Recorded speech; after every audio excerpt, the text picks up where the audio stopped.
नमस्कार, जीएस केंद्र में आपका स्वागत है। हम लोग ये बिहार पुलिस मद्य निषेध के लिए प्रश्नों को देख रहे थे। आज फिर हम लोग अगले सेट की तरफ हैं और ये आज फिर हम लोग एक एक करके प्रश्नों को देखेंगे और देखेंगे क्या क्या प्रश्न आज है। एक एक करके हम लोग आते हैं और इसमें पहला क्वेश्चन है, चरक किस वंश से संबंधित है। यहाँ पर चरक का वंश पूछा गया है कि चरक किस वंश से संबंधित है। तो चरक कुषाण वंश से संबंधित हैं। एक्चुअली चरक जो थे वो कनिष्क के दरबार में थे और ये कनिष्क में एक बात और ध्यान में आप रखेंगे कि कनिष्क का राज्याभिषेक 78 ईस्वी में हुआ था और अपने गद्दी पर बैठने के उपलक्ष्य में कनिष्क ने एक संवत जारी किया था और उसी संवत को हम लोग अपना राष्ट्रीय संवत भी कहते हैं, शक संवत। ठीक है, कनिष्क को भारत का दूसरा अशोक भी कहा जाता है, ये भी ध्यान में रखेंगे। और कनिष्क के दरबार में ही ये चरक थे। तो आंसर हो जाएगा कुषाण वंश। कनिष्क कुषाण वंश से संबंधित थे। हम लोग अगले प्रश्न पर आते हैं और हम लोगों का दूसरा प्रश्न है, आर्द्र भूमि दिवस कब मनाया जाता है। आपसे आर्द्र भूमि दिवस पूछे या रामसर दिवस पूछे, दोनों एक ही प्रश्न है। ठीक है, रामसर में एक अंतर्राष्ट्रीय संधि हुई थी आर्द्र भूमियों की रक्षा के लिए और ये जो संधि हुई थी ये 2 फरवरी को हुई थी। इसी कारण हम लोग आर्द्र भूमि दिवस या रामसर दिवस 2 फरवरी को मनाते हैं। आंसर होगा आपका 2 फरवरी। हम लोग अगले प्रश्न की तरफ आते हैं। अगला प्रश्न है कि उत्तर वैदिक काल के सर्व प्रमुख देवता, सर्व प्रमुख होना चाहिए, ये सर्वे हो गया है, सर्व प्रमुख देवता कौन थे। ठीक है, उत्तर वैदिक काल का पूछा गया है कि उत्तर वैदिक काल के सर्व प्रमुख देवता। उत्तर वैदिक काल के सर्व प्रमुख देवता की बात करें तो उत्तर वैदिक काल में सृजन के देवता प्रजापति सबसे प्रमुख देवता थे। तो उत्तर वैदिक काल के सर्व प्रमुख देवता प्रजापति। और वहीं अगर आपसे ऋग्वेद काल का पूछ ले तो ऋग्वेद काल में सर्व प्रमुख देवता इंद्र थे, जहाँ पर इंद्र को पुरंदर कहा गया। ठीक है, यहाँ पर उत्तर वैदिक काल है तो आंसर होगा प्रजापति। अगला प्रश्न है कि मतदान की आयु किस संविधान संशोधन के द्वारा 21 वर्ष से घटाकर 18 वर्ष कर दी गई थी। ये हम लोगों का 61वां संविधान संशोधन है। 61वें संविधान संशोधन के द्वारा वोटिंग का एज कम किया गया था, 18 कर दिया गया था 21 से घटाकर। ठीक है, प्रधानमंत्री उस समय राजीव गांधी थे और राजीव गांधी के समय ये संविधान संशोधन हुआ था।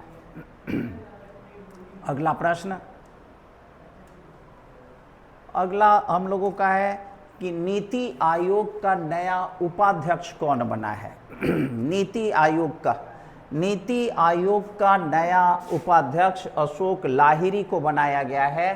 ठीक है, national institution for transforming India नीति का फुल फॉर्म होता है और योजना आयोग के स्थान पर नीति आयोग का गठन हुआ। योजना आयोग को 1 जनवरी 2015 को समाप्त करके उसकी जगह पर नीति आयोग का गठन किया गया और इसका उपाध्यक्ष पूछा गया है आपसे। उपाध्यक्ष अशोक लाहिरी को बनाया गया है। करंट का क्वेश्चन, इंपॉर्टेंट क्वेश्चन होगा ये। अगला प्रश्न हम लोगों का अगला क्वेश्चन है, जनगणना 2027 का ब्रांड एम्बेसडर किसे नियुक्त किया गया। ये भी आपका इंपॉर्टेंट क्वेश्चन होगा। ठीक है, ये ब्रांड एम्बेसडर बनाया गया है सुदर्शन पटनायक को। सुदर्शन पटनायक ये बनाए गए हैं ब्रांड एम्बेसडर। और ये सुदर्शन पटनायक जो है ये सैंड कलाकार है, बालू आर्टिस्ट हैं। इसे भी आप ध्यान में रखेंगे। सुदर्शन पटनायक को हम लोग का जनगणना का ब्रांड एम्बेसडर नियुक्त किया गया है। नेक्स्ट है विजडम नहीं होगा, विजडन होगा। ठीक है, विजडन क्रिकेट सम्मान 2026 में सर्वश्रेष्ठ महिला क्रिकेटर का सम्मान किसे मिला है। सर्वश्रेष्ठ महिला क्रिकेटर भारतीय टीम की महिला ऑलराउंडर दीप्ति शर्मा को दिया गया है। तो इसका आंसर हो जाएगा दीप्ति शर्मा। ठीक है,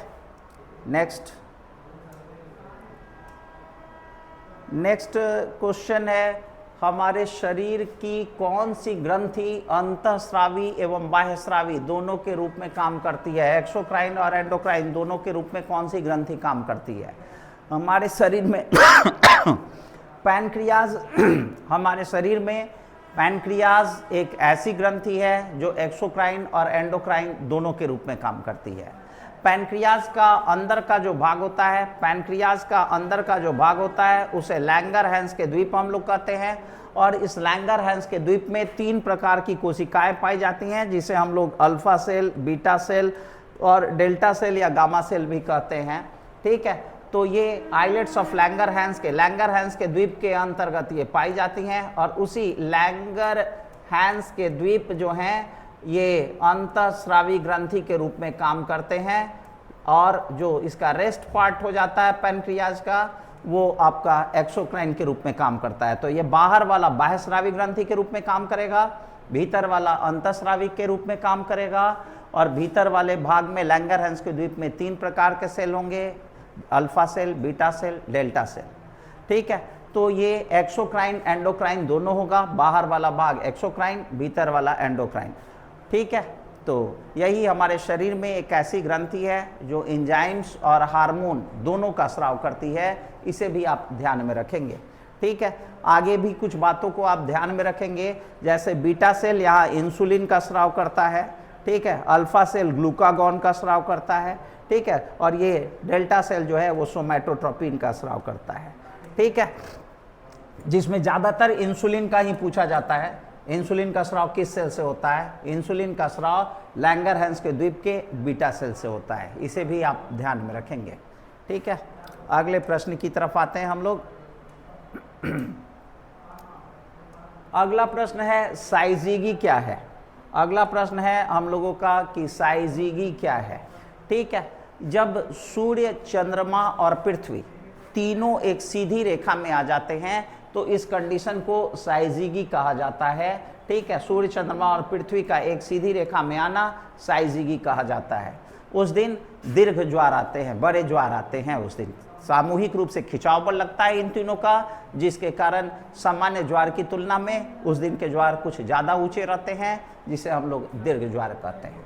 और साइजिगी सूर्य, चंद्रमा, पृथ्वी का एक सीधी रेखा में आ जाना साइजिगी कहा जाता है। हम लोगों का अगला क्वेश्चन है, मांसपेशियों में किसकी जमाव के कारण थकावट महसूस होता है? ठीक है, मांसपेशियों में थकावट हमें तब महसूस होती है, थकान तब महसूस होता है जब लैक्टिक एसिड, मैलिक एसिड ये सब हमारी मांसपेशियों में इकट्ठा हो जाते हैं। एनाएरोबिक रेस्पिरेशन के दौरान इनका निर्माण होता है, लैक्टिक एसिड, मैलिक एसिड का। और जब ये हमारी मांसपेशियों में इकट्ठा हो जाते हैं तो ये हमें थकावट महसूस कराते हैं। तो आंसर हो जाएगा दोनों, 1 एवं 2। अगला प्रश्न,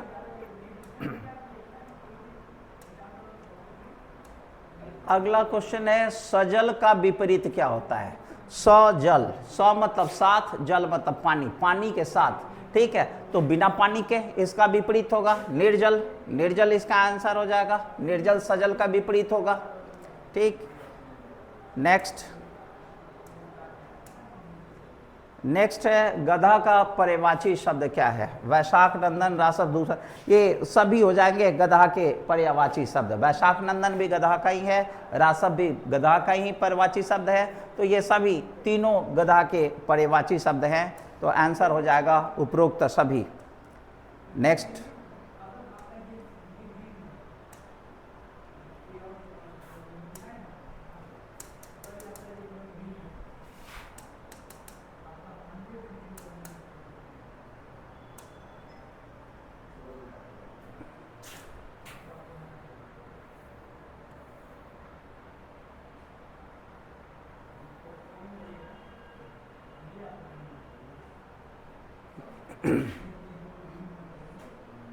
नेक्स्ट है हम लोगों का कि निम्नलिखित में से कौन कृत्रिम रबर है? ठीक है, कृत्रिम रबर हम लोगों का नियोप्रीन और एसबीआर, एसबीआर को हम लोग बूना एस रबर भी कहते हैं। तो नियोप्रीन और एसबीआर दोनों हम लोगों का कृत्रिम रबर है। तो आंसर हो जाएगा इसमें 3, आंसर 3 हो जाएगा इसमें। आंसर 3 हो जाएगा। नियोप्रीन और SBR ये दोनों हमारे कृत्रिम रबर हैं। SBR मतलब ब्यूनाएस रबर, और इसका इस्तेमाल किया जाता है गाड़ियों का टायर बनाने में, और नियोप्रीन का इस्तेमाल किया जाता है बेल्ट बनाने में, बाल्टी बनाने में, इन सबों में इसका इस्तेमाल होता है। ठीक है, अगला अगला क्वेश्चन हम लोगों का है